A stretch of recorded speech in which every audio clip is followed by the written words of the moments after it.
Astrology भी एक science है, ये किस चीज से रिलेटेड है? 100% एक साइंस है जो कि फिजिक्स से जुड़ी हुई है। पहले पति ने कुछ कह दिया तो उसकी वो माँ कहती थी नहीं कोई बात नहीं है, हमने तेरे को यहाँ ब्याह दिया, अब तेरी लाश यहाँ से निकलेगी। अच्छे काम करके जो इंसान परेशान है वो उसके लिए अच्छा है, अगले जन्म के लिए। किताबों में तो यही लिखा है अगले जन्म के लिए अच्छा है। अगला जन्म किसने देखा कि जिस वक्त हमने 10th में मान लीजिए एग्जाम दिए हुए हैं और हमारे चंद्रमा की दशा खराब है या चंद्रमा हमारा डिस्टर्ब हो गया, पापा ग्रहों के संग बैठ गया, तो वो बच्चे ने बेचारे ने एग्जाम दिए, मन है उसका साइंस में, और साइंस में उस वक्त उसके ग्रह खराब थे, नंबर कम आ गए, माँ बाप ने कहा भाई ये तो नालायक है, इसको तो कॉमर्स से 8 में डाल दो। हमने अक्सर लोगों को कहते हुए सुना है, अपने घरों में भी सुना होगा कि पता नहीं पिछले जन्म के क्या कर्म किए थे जो मैं भोग रहा हूँ। जो पता है कि पिछले जन्मों के जो कर्म खराब थे उसका भोग रहा हूँ, तो इस कर्म में अच्छे क्यों नहीं कर ले? सर उसको बिलीव ही नहीं है कि वो अगला जन्म उसका होगा। आप सबका स्वागत है मेरे पॉडकास्ट में। आज इंडिया से हमारे साथ एक बड़े ही प्रसिद्ध एस्ट्रोलॉजर आए हैं जिनका नाम है अंकुर जोरी जी, और ये हमारे विदेश में रह रहे हमारे जितने भी हिंदुस्तानी हैं, जितने भी सनातनी हैं, उनके लिए एक मैसेज लेके आए हैं।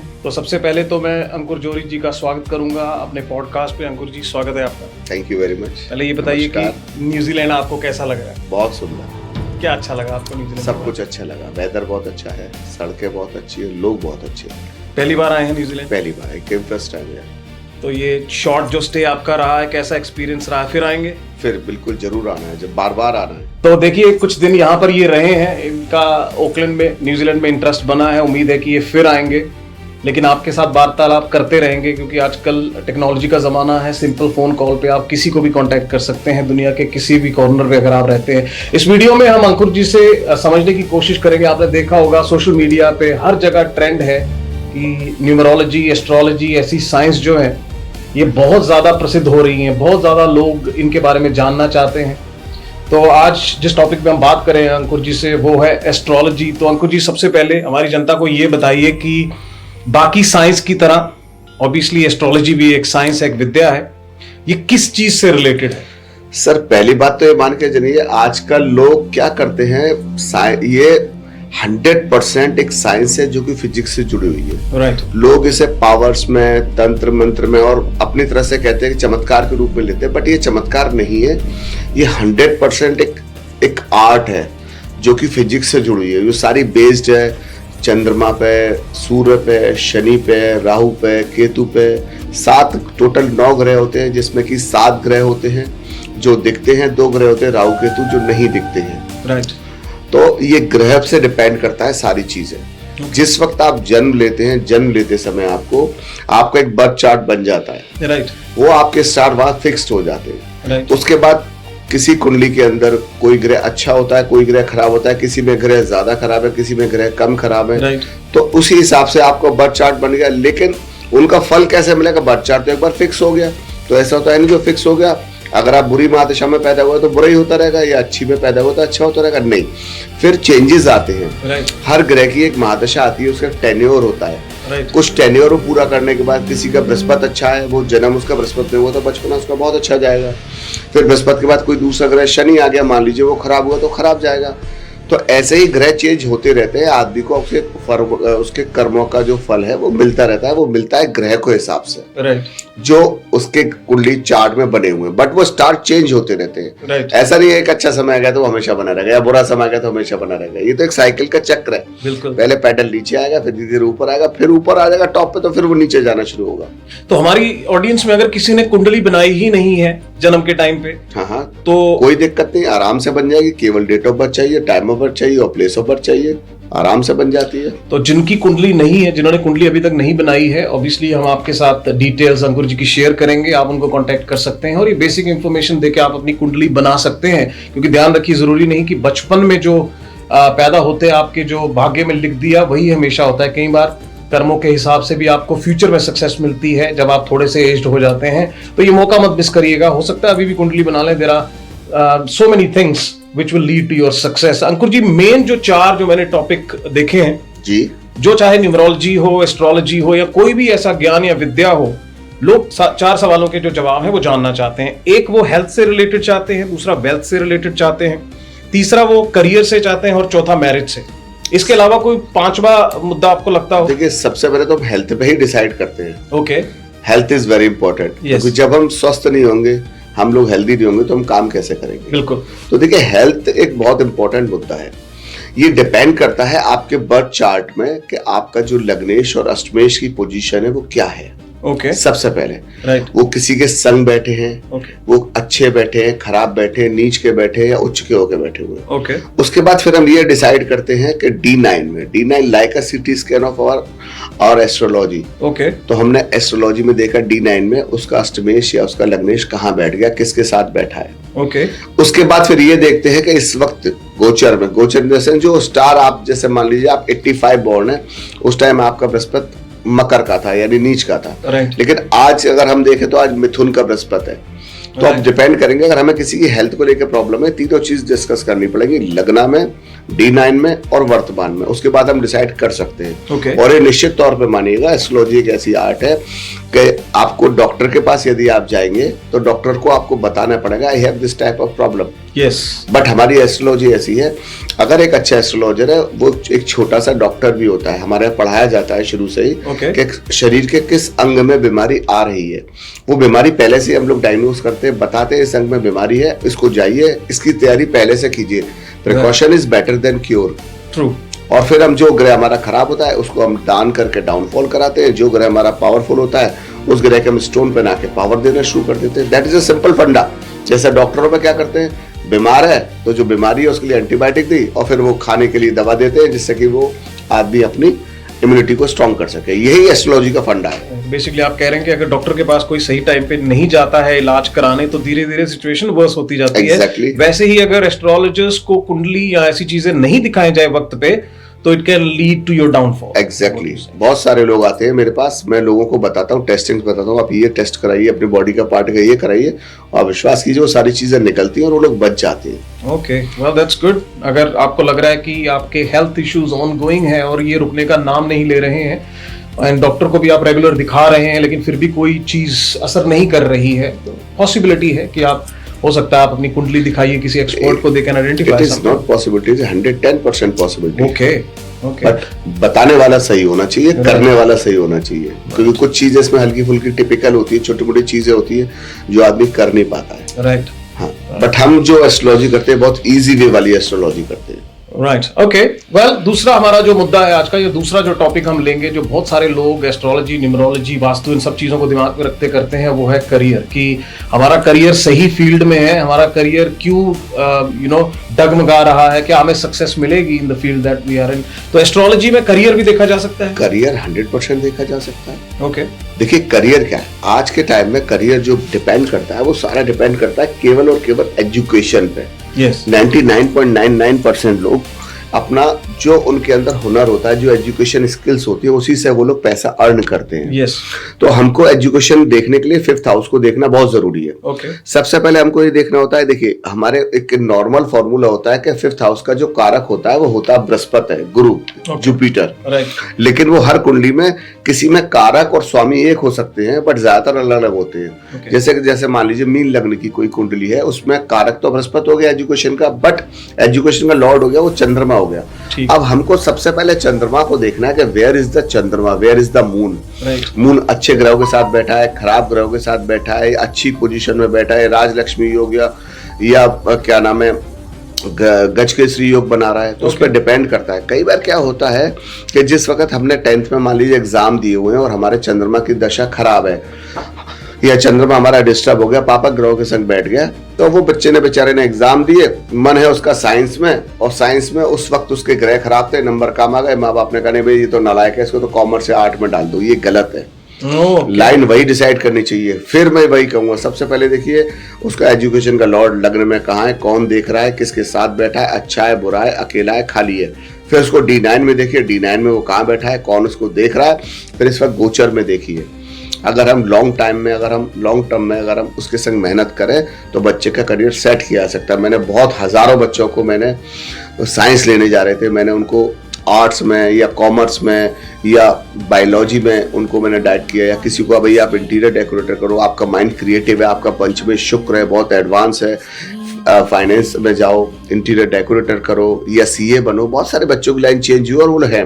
बहुत सारे बच्चे थे जो कुछ करना चाहते थे, मैंने बोला नहीं भाई आप लोग IAS की तैयारी करो, आप लोग PCS की तैयारी करो, आपको तो गवर्नमेंट जॉब मिली है, रेवेन्यू सेक्टर में जॉब मिली है, उनको मिली। आज मेरे बहुत सारे लोग हैं जो मैं 25 साल से कर रहा हूँ, आप मेरी एज पर न जाए, मैं 19 साल की उम्र से कर रहा हूँ ये काम, 26वां साल चल रहा है। तो काफी बच्चे जो मेरे IAS और जज और जुडिशियल ऑफिसर बन चुके हैं, डॉक्टर्स तो बहुत हैं। आई थिंक ये बहुत ही अहम मुद्दा है, और specially when we talk about education. अब 10th क्लास में अगर आप इंडिया से पढ़ के आए हैं तो आपको मालूम होगा कि 10th क्लास पास करते ही अगर आपके साइंस में अच्छे नंबर आए हैं तो आपको नॉन मेडिकल या मेडिकल दिए जाते हैं। अगर आपके कम आते हैं तो नालायक माना जाता है, आपको आर्ट्स या कॉमर्स में डाल दिया जाता है कि शायद। लेकिन यहाँ मैं थोड़ा आपको डिस्टर्ब करूंगा। हाँ। आज की डेट में कॉमर्स वाले जो है ना वो नालायक नहीं है, कॉमर्स वाले सबसे ज्यादा डोमिनेट कर रहे हैं। देखिए, आप डॉक्टर बन के, इंजीनियर बन के, साइंटिस्ट बन के आप नौकरी कर सकते हैं। और मेरे फादर कहते हैं नौकरी क्यों करी।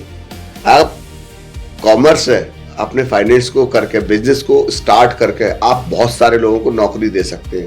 तो ये जो युग है, ये जो ऑरा है, ये जो पीरियड है, ये कॉमर्स का पीरियड है। It is Indeed. आप देख रहे हो कि जितने भी लोग आज टॉप 10 टॉप 20 में वेल्दीएस्ट हैं, सक्सेसफुल हैं, most of them are commerce students. Engineer doctors नहीं बन रहे। इंजीनियर डॉक्टर एक लिमिटेड पैसे वाले बन सकते हैं, बट कॉमर्स वाला बंदा जो है ऐसे 100 अस्पताल खड़ा करके 1000 डॉक्टर को अपने नीचे सैलरी पर रख सकता है, 1000 इंजीनियर को अपने सैलरी पर रख सकता है। इसीलिए अपना व्यापार कीजिए। कॉमर्स बहुत इंपॉर्टेंट है, कॉमर्स को आप नालायकी मत समझिए। बिल्कुल। आई थिंक ये हमारा एजुकेशन सिस्टम भी चेंज करने की जरूरत है, which brings us to the next topic. ये नेक्स्ट टॉपिक पे हम आते हैं, और वो है टॉपिक हमारा वेल्थ का। एक गरीब परिवार में पैदा हुआ बच्चा गरीब ही मरेगा, ऐसी कोई गारंटी नहीं है। ऐसी कोई गारंटी नहीं है। देखिए, मैं आपको एक चीज, बड़ा सिंपल सी एक चीज बताता हूँ, बहुत इंपॉर्टेंट बात बता रहा हूँ। अब जैसे मान लीजिए नरेंद्र मोदी हैं, जो हमारे प्राइम मिनिस्टर हैं इस वक्त, जिस वक्त वो पैदा हुए होंगे उस वक्त डैम श्योर कोई और बच्चा भी पैदा हुआ होगा। बिल्कुल हुआ होगा, उसी टाइम पे हुआ होगा, उसी अस्पताल में होगा, 1-2 मिनट का फर्क होगा जी। या बराबर वाले शहर में हुआ होगा, उसकी भी कुंडली सेम होगी, बट वो मोदी क्यों नहीं बने। मैं यही आपसे कहना चाह रहा हूँ कि इस जन्म में हमने जो कर्म किया वो आने वाले जन्म में हमारा भाग्य बनेगा। और जिस जन्म में जो हम इस वक्त हम भोग रहे हैं वो हमारे पिछले जन्म का कर्मा है। देखिए, राहुल गांधी कैंडी में पैदा हुए अस्पताल में। जिस वक्त राहुल गांधी 1970 में पैदा हुए, उनकी वृषलंग की कुंडली है। जब वो पैदा हुए राहुल गांधी, तो दूसरा एक और भी पैदा हुआ होगा, बट वो राहुल गांधी का उनका कर्मा था, उन्होंने राजीव गांधी का लिया तो उनका बचपना अच्छा चला गया। तो ऐसे ही जरूरी नहीं है आपने एक बहुत अच्छे परिवार में जन्म लिया है तो आपकी लाइफ पूरी सेट हो जाए, आपने बहुत गरीब परिवार में जन्म लिया है तो आप बेकार हो जाए। मोदी जी ने कितने गरीब परिवार में जन्म लिया, और जन्म लेने के बाद वो आज हमारे देश के प्राइम मिनिस्टर है और one of the toppest leader in world, top leader है वो आज वर्ल्ड के। तो ये आपके स्टार पे डिपेंड करता है, आपके स्टार आपको कहाँ ले जाते हैं, कैसे ले जाते हैं। कुछ लोग पैदा होते ही गोल्डन स्पून जिसको हम कहते हैं कि माँ बाप के पास बहुत पैसा हाँ, है। कुछ लोग लेटर इन दी एज 40-45 की एज में आके सक्सेसफुल होते हैं। एक्चुअली क्या होता है कि हमारे एस्ट्रोलॉजी के अंदर 2 ऑरा माने गए हैं। मैं छोटा सा आपको दूंगा। जब एस्ट्रोलॉजी लिखी गई थी तो आदमी की आयु 120 साल होती थी। 25 साल पहले वो एजुकेशन में निकालता था, अगले 25 साल वो गृहस्थ में जीवन बनाता था, उसके 25 साल वो संन्यास लेता था, फिर वो वानप्रस्थ लेता था, उसके बाद आयु बचती थी तो वो जंगलों में घूमता था। बट आज हमारी जो एवरेज एज है कलयुग के हिसाब से 72 साल रह गई है। तो मैं आपको नई चीज बताना चाहूंगा कि लोग महादशाएं देखते हैं बृहस्पति की, सूर्य की, शनि की 120 साल वाली, बट मैं ये कभी नहीं देखता। मैं देखता हूं हमेशा एस्ट्रोलॉजी योगनी महादशा के हिसाब से। हमारे यहाँ योगनी, जैसे कि शनि जो है, बृहस्पति शनि जो है 19 साल रन करता है, बुध जो है 17 साल रन करता है विंशोत्तरी में, लेकिन हमारे योगनी में शनि 6 साल रन करता है जिसको कि हम उल्का कहते हैं। शुक्र हमारे यहाँ 7 साल रन करता है जिसको कि हम सिद्धा कहते हैं। चंद्रमा 1 साल रन करता है जिसके हम मंगला कहते हैं, और सूर्य 2 साल रन करता है जिसे हम पिंगला कहते हैं। बृहस्पति 3 साल रन करता है जिसे हम धान्या कहते हैं। मंगल 4 साल रन करता है जिसे कि हम भ्रामरी कहते हैं। बुध 5 साल रन करता है जिसे कि हम भद्रिका कहते हैं। और संकटा कहते हैं राहु और केतु को, जो 8 साल की होती है। 4 साल पहला फेज जो होता है वो राहु का होता है, दूसरा फेज जो केतु का होता है। तो 36 साल के हमारे 2 ऑरा होते हैं। अच्छा। ऐसे ही 100 साल की एज होती थी पहले, 120 साल जी जाते थे। ऐसे ही आज 36 को आप 2 टाइम मल्टीप्लाई 72, फिर 10-20 साल लोग और जी जाते हैं। वो बहुत ज्यादा इंपॉर्टेंट साइंस है योगनी वाली। इस पर आपको कहीं कोई बुक नहीं मिलेगी।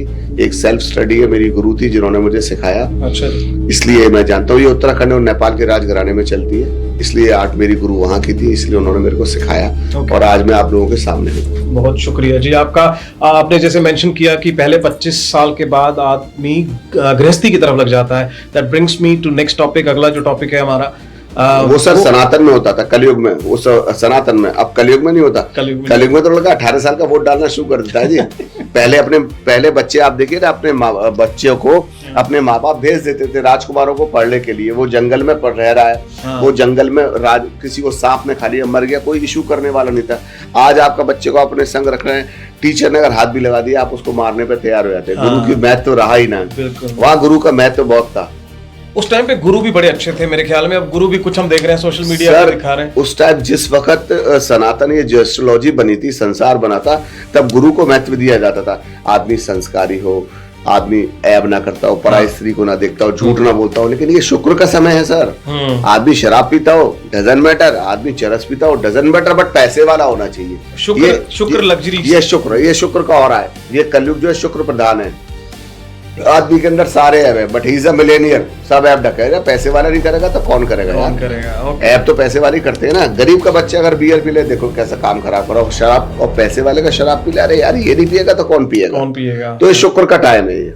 अच्छा। आजकल देखिए शुक्र किसका स्ट्रॉन्ग है? जिसका शुक्र स्ट्रॉन्ग है ना, वो सब चीज ले लेगा। और जिसका बृहस्पति स्ट्रॉन्ग है वो बेचारा ठीक है, ईमानदार है, सारी बातें ठीक है, दूसरी औरतों को देख रहा, शराब नहीं कम नहीं कर रहा, लेकिन वो बेचारा परेशान है। पर क्या ये जो परेशान है, अच्छे काम करके जो इंसान परेशान है, वो उसके लिए अच्छा है अगले जन्म के लिए, या जो शुक्र के चक्कर में सारे गलत काम? किताबों में तो यही लिखा है अगले जन्म के लिए अच्छा है। अगला जन्म किसने देखा?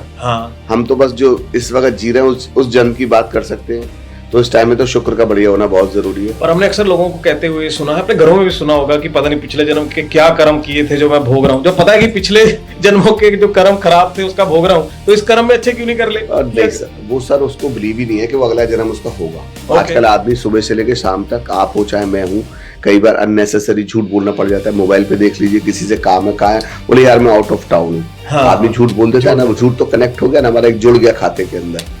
तो झूठ बोलना तो आज की डेट में बहुत एक आम बात हो गई है, बट ये आदमी समझ नहीं पाता, ना समझ पाएगा। बिल्कुल, ये सब ऋषि मुनियों के मतलब की चीजें, आम पब्लिक के मतलब की चीज नहीं है। हमें तो इसी जन्म को देखना है बस। बिल्कुल। अब बात करते हैं हम गृहस्थी की बात कर रहे थे हम, मैरिज की। कई लोगों की उम्र निकल जाती है शादी की। वैसे तो शादी की कोई उम्र होती नहीं है, हम लोगों ने बनाई है, लेकिन कई लोग हो जाते हैं 40-45 साल के, शादी नहीं होती। फिर कई लोगों की जल्दी शादी हो जाती है, या टाइम पे भी होती है, उनकी भी गृहस्थी अच्छी नहीं चलती, तलाक होती है, बच्चों में दिक्कत आती है। तो क्या एस्ट्रोलॉजी के थ्रू ये आइडेंटिफाई किया जा सकता है कि शादी के लिए कौन बना है? 1000%। देखिए, मैं आपको एक बात बताता हूँ। जब ये शास्त्र लिखे गए थे तब लोग गुणों को महत्व देते थे। उस टाइम महिला का या किसी स्त्री का काम क्या हुआ करता था कि वो बच्चों का पालन पोषण करती थी, घर के लिए खाना बनाती थी, झाड़ू सफाई अपने जो भी काम करने करती थी। कभी कोई फंक्शन होता था तो बाहर निकलती थी, घूंघट में रहती थी। तो वो उस टाइम गुण मिलाए जाते थे कि भाई 18 या 20 गुण मिल रहे हैं, ठीक है, कोई बात नहीं है। बट आज पोजीशन बहुत डिफरेंस है। लड़कियां आज मिनीज पहन रही हैं, माइक्रो पहन रही हैं, जीन्स पहन रही हैं, जॉब कर रही हैं, वो अपने कमाने में सक्षम हैं। बिल्कुल। और अपने साथ वो इनकम लेकर आ रही हैं। तो पहले पति ने कुछ कह दिया तो उसकी माँ कहती थी नहीं कोई बात नहीं है, तेरे को तो भाई जन्म, अब हमने तेरे को यहाँ ब्याह दिया, अब तेरी लाश यहाँ से निकलेगी। लेकिन नहीं, आजकल नहीं है। वो लड़की कमा रही है, बोले ठीक है, परेशान कर रहा है, ठीक है, कोई बात नहीं, सेपरेट हो जाओ। तो हमें अब गुण मिलाना, गुण को भूल जाइए। गुण, अगर मेरे पास कई ऐसे 10-20 ऐसे लोग हैं जिनके मैंने 3 गुण, 5 गुण, 7 गुण या 1 गुण, 3 गुण पे भी शादी कराई है, उन लोगों की शादी सक्सेस है। और बहुत से ऐसे लोग आते हैं 34 गुण, 36 गुण, तलाक हो जाते हैं। तो हमें गुणों को महत्व नहीं देना है। ये बात इंटरेस्टिंग है। अब देखिए, बहुत इंपॉर्टेंट बात बताने जा रहा हूं मैं आपको। हमें क्या करना है, सबसे पहले देखिए शादी के लिए इंपॉर्टेंट क्या होती है। सबसे पहले लगना से लगना, लड़के का लग्न क्या है, लड़की का लग्न क्या है। अगर लड़के और लड़की का लग्न फ्रेंड है तो आपको पहला टिक दे दीजिए, हाँ भाई ठीक है, चलो ओके है। फिर देखिए 7th हाउस, लड़की का 7th हाउस और लड़के का 7th हाउस अगर फ्रेंड है, दोस्त है या सम है, सम मतलब न्यूट्रल, चलिए कर दीजिए। उसके बाद फिर हम देखते हैं उसकी पोजीशन D9 में कहाँ है। अगर D9 में दोनों की पोजीशन ठीक है 7th हाउस की, तब आप उसको ओके कीजिए। लास्ट टॉपिक आता है, अगर शादी हुई है, संतान होना बहुत जरूरी है। बिल्कुल, ये हर आदमी का कर्तव्य है कि शादी के बाद संतानोत्पत्ति करे। बिल्कुल। तो फिर पंचम हाउस देखा जाता है, पंचम हाउस की पोजीशन क्या है, पंचम हाउस का लॉर्ड कहाँ बैठा है। पंचम हाउस एजुकेशन के लिए भी है, पंचम हाउस संतान के लिए भी है, विद्या। देखिए पंचम हाउस विद्या, बुद्धि, विवेक, संतान और एजुकेशन, इन 5 चीजों के लिए बना हुआ है। फिर हम देखते हैं पंचम हाउस बच्चा होगा कि नहीं होगा। तो ये सारी चीजें जब मेरे पास, जब ये 3 हो मैं 100 में से 90% निकाल लेता हूँ, उसके बाद मैं ओके करता हूँ। अदरवाइज मैं बहुत टिपिकल एस्ट्रोलॉजर हूँ, मैं 100 में से 90 लोगों को बना कर देता हूँ, भैया कुंडली मैच नहीं कर रही है। लोग इसके लिए पैसा भी ऑफर करते हैं कि लगा बहुत अच्छा करा दिया। मैंने कहा नहीं, आज आप कह रहे हैं, आज तो आप इसलिए आए कि शादी करा दीजिए, कल आप इसलिए कहेंगे यार तलाक करा दीजिए। पर पंडित जी एक चीज और मैं देखना चाहता हूँ, कहीं ना कहीं साइंस ने एस्ट्रोलॉजी को ओवरटेक नहीं कर लिया? अगर आप कुंडली देख के बताते हो कि बच्चा नहीं होगा, वो लोग आईवीएफ के थ्रू अननेचुरल तरीके से बच्चा कर लेते हैं, संतान तो होगी। नहीं सुनिए, आईवीएफ को आप बिल्कुल नया क्यों मानते हैं? आप आईवीएफ तो बहुत पुराना चीज है। अच्छा। अब आप देखिए ना, आप पीछे जाइए, आप महाभारत में जाइए, महाभारत में कोई भी किसी की संतान ही नहीं था। अच्छा, आप बताइए ना कैसे था भाई? जब पितामह भीष्म ने कहा कि मैं संतान पैदा नहीं करूंगा, मैं शादी नहीं करूंगा, ठीक, तो उनकी तब जो महर्षि वेद व्यास थे, वेद व्यास ने नियोग के द्वारा, नियोग का मतलब होता है स्त्री से संबंध केवल इसलिए बनाना कि उसके बच्चे किया सके। तब कौरव और पांडव पैदा हुए। अच्छा, कौरव और पांडव पैदा हुए। उसके बाद कौरव जब दुर्योधन पैदा होने वाला था तो उनके पिंड को निकाल लिया गया, 1.5 साल हो गया था। फिर उस पिंड के टुकड़े करके उसको यही टेक्नोलॉजी आईवीएफ के थ्रू उनको बनाया गया, तब जाके 100 हुए। अब आप देखिए कुंती पे आ जाइए, महारानी कुंती थी, उनको वो था कि भाई हर देवता को आप बुला सकती है, उन्होंने सूर्य देवता को बुलाया, उन्होंने उनको कर्ण दे दिया। What is this? कर्ण दे दिया भाई, उनके संग उन्होंने संभोग थोड़ी किया। अच्छा, ऐसे अर्जुन पैदा हुए इंद्र से, ऐसे भीम पैदा हुए वायु से, ऐसे युधिष्ठिर पैदा हुए धर्मराज से, और नकुल सहदेव पैदा हुए अश्वनी देवता से। राइट। तो ये पहला था। और पीछे चले जाइए, जब श्री राम के लव पैदा हुए थे, कुश खो गए थे, तो उन्होंने उसका फटाफट क्लोन बना के कुश बना दिया, तो लव और कुश हो गए। तो ये क्लोन तो बहुत पुराना चला रहा है ना भाई, क्लोन और नियोग विधि। और ये आप जिसको आप कह रहे हैं, क्या बोल रहे थे अभी आप इसको? आईवीएफ। ये आईवीएफ तो बहुत पुराना है हमारा कॉन्सेप्ट, ये भूल जाते कॉन्सेप्ट लोग। अच्छा। पहले वो मंत्रों के द्वारा हुआ करता था, अब वो टेक्निक के द्वारा हो रहा है, टेक्निक के द्वारा हो रहा है। लेकिन उसका भी सिंबल होगा एस्ट्रोलॉजी में। अच्छा, क्या आपको बच्चे अडॉप्ट करना है, आपका खुद का होगा या आईवीएफ से होगा, वो भी बता सकते हैं। हाँ, ये भी हाँ पता लगता है ना, ये भी पता लगेगा, ये सारी चीजें पता लगती हैं। तो बेसिकली बहुत सारी चीजें ऐसी जो आजकल लोग न्यूमरोलॉजी में भी कर रहे हैं, वास्तु में भी कर रहे हैं। देखिए, वास्तु हुआ, न्यूमरोलॉजी हुआ, एस्ट्रोलॉजी हुआ, पॉमिस्ट्री हुआ, इन सब चीजों के रास्ता एक ही है, how to know about your future. But इसमें सबसे राइट वे, जैसे कि न्यूमरोलॉजी है, मैं इसको 50% सही मानता हूँ। इसमें कुछ चीजें हैं, पॉमिस्ट्री है 70% सही है, ये नहीं बता सकती कि आने वाले 1 हफ्ते में हमारे हाथ की रेखाएं क्या करेंगे। बट हमारी एस्ट्रोलॉजी ये बता सकती है कि आने वाले कल में क्या होगा। बहुत छोटा सा एग्जाम्पल बताता हूँ। आप एक बात बताइए सोनू भाई, कभी कभी आपके संग ऐसा होता होगा, जब आप सुबह सो के उठते होंगे तो आपको ऐसा लगता होगा यार दिन आज बहुत अच्छा है, आज बहुत मजा आ रहा है। बहुत बार होता है ऐसा, है ना? और कई बार ऐसा होता है, आंख खुलते ऐसा लगता है यार चिड़चिड़ाहट आ रही है, भाभी से लड़ाई हो गई, पत्नी बच्चों को डांट दिया, या अपने कोलीग से या अपने सीनियर से डिस्प्यूट हो। क्यों होता है? सोचा आपने कभी? ऐसा बताइए क्यों होता है। इंटरेस्टिंग है। रात को हम सोते हैं बड़े हंसते खेलते हैं, सुबह उठते हैं मूड किसी टाइप का हो सकता है। ये रात को हम सोते हैं दुखी और सुबह मन खुश होता है। वैसे भाभी से लड़ाई मेरी कम होती है, मुझे डांट ज्यादा पड़ती है। एक ही बात है, वो सब सारे पुरुषों की यही कहानी है। तो बताइए ऐसा क्यों होता है? मैं आपको बहुत सिंपल सा आपको लॉजिक बताता हूँ। आपने कभी देखा ज्वार भाटा आता है समुद्र में? हाँ। आपको मालूम है हमारी पृथ्वी पे 3/4 पानी है, बाकी में थोड़ी पृथ्वी है, ठीक है ना? आपने देखा जब चंद्रमा चमकी, यानी जब चंद्रमा अपने फुल मून होता है तो समुद्र जो है उसकी तरफ बहुत जोर से अट्रैक्ट होता है। 20-20, 50-50, 100-100 फुट ऊपर तक जाता है ना। इसका मतलब चंद्रमा पानी को अट्रैक्ट करता है। बिल्कुल। हमारी बॉडी में क्या है? 3/4 पानी है। यस। तो जब चंद्रमा इतनी दूर से अट्रैक्ट करता है उस पानी को, तो हमारी को नहीं करेगा। तो होता क्या है, जैसे कि हम सुबह सुबह कभी उठे, हमारा चंद्रमा जो है, मान लीजिए सुबह खराब चौथा चंद्रमा 8वां या 9वां आ गया, तो 8वां, चौथा, 8वां या 12वां आ गया, 6ठा आ गया, तो हम गुस्से एग्रेशन में आना शुरू हो जाते हैं। अरे यार ये क्या है, किस छोटी छोटी बातों पर चिड़चिड़ाहट आती है कारण की। और यही हम उठे, हमारा 5वां, 9वां और 11वां चंद्रमा आ गया, अरे यार देखते हर कोई अच्छा लगने लगता है, खुश होने लगता है। तब सोचिए इतनी दूर बैठा चंद्रमा, लाखों किलोमीटर दूर बैठा चंद्रमा समुद्र पे फेंक डाल सकता है, तो हम भी तो भैया पानी के ही बने हुए हैं। बिल्कुल। तो इसीलिए चंद्रमा हमारी जो डेली रूटीन है, आप ये विश्वास कीजिए, अभी लास्ट वीक की ही बात है, मैं इंडिया में 3 लोगों की डेथ का प्रेडिक्शन देके आया था कि इन लोगों के 10 दिन रह गए। अच्छा। जिनमें से कि एक मेरे दोस्त हैं राजीव वर्मा, उनके फादर थे, उनकी डेथ हो गई। एक मेरे दोस्त हैं राहुल शर्मा, उनके फादर को बोल गया था, उनकी डेथ हो गई। और एक बंदा और है, वो वेंटिलेटर पे पड़ा हुआ है, उसका भी बहुत ज्यादा समय नहीं है। तो एस्ट्रोलॉजी से आप ये पता कर सकते हैं कि आने वाले आदमी का समय कितना है कि नहीं है। कई किस्से ऐसे भी हुए हैं, 2 किस्से सेम आए मेरे पास आज से 5 साल पहले। उनकी देखिए मरने में भी बहुत सारे लॉजिक, ऐसा नहीं आप अकेले मर रहे हैं, अकेले नहीं मर सकते, आप किसी वजह से भी मरते हैं। एक कुंडली आई मेरे पास, उस आदमी की कुंडली में लाइफ लिखी थी, लेकिन उस वाइफ की कुंडली में, उसकी पत्नी की कुंडली में ये था कि इसकी कुंडली में पति के मरने का योग है। ऐसे ही दूसरा एक कुंडली आई, उसमें था कि बच्चे की कुंडली में था कि भाई फादर का मरने का योग है, लेकिन आदमी जिंदा रह सकता है। तो वो जो भाभी थी, मैंने उनको बोला भाभी आप 1 हफ्ते के लिए यहाँ से अपने हस्बैंड को छोड़ दो, जहां इलाज जो करा रहा है कराने दो, आप हट जाओ, आपके हस्बैंड ठीक होंगे, मेरी गारंटी है। दे फॉलो मी, वो बच गए, कुछ नहीं हुआ, आज तक जिंदा है, 6 साल पुरानी बात है। और जिस बालक से मैंने बोला कि भाई तू ये ना करियो, तो अगर तू अपने फादर के पास जाता है तेरे फादर नहीं बचेंगे, वो नहीं माना, पिता का प्रेम था, जाग उठा, बोले नहीं एस्ट्रोलॉजी बेकार है, वो गया, सेम पोजीशन में उनकी डेथ हो गई। तो कई बार आप जिंदा रहते हो अपने परिवारजनों की वजह से, कि आपके जैसे आपकी पत्नी की कुंडली में पति का पूरा सुख है, आपके ग्रह खराब आ गए, नहीं मर सकते, पति के ग्रह को स्ट्रॉन्ग कर दीजिए। अब आपकी कुंडली में कभी है कि आपकी कुंडली में सुख है लेकिन पत्नी के में नहीं है, तो आप नहीं बच सकते। तो उस वक्त हमें देखना पड़ता है कि हमें किसको दूर करना है, किसको नहीं करना है। ऐसी बच्चों के हिसाब से होता है, बच्चे का सुख है कि नहीं है। ये बहुत इंटरेस्टिंग टॉपिक है, हो सकता है आपको मेरे को शूट करने में 3 से 4 दिन लग जाए, लगातार हम बैठ के बात कर सकते हैं। बहुत इंटरेस्टिंग टॉपिक है, and I am pretty sure जो हमारी ऑडियंस सुन रही है उनके इस पॉडकास्ट के बाद हजारों सवाल होंगे।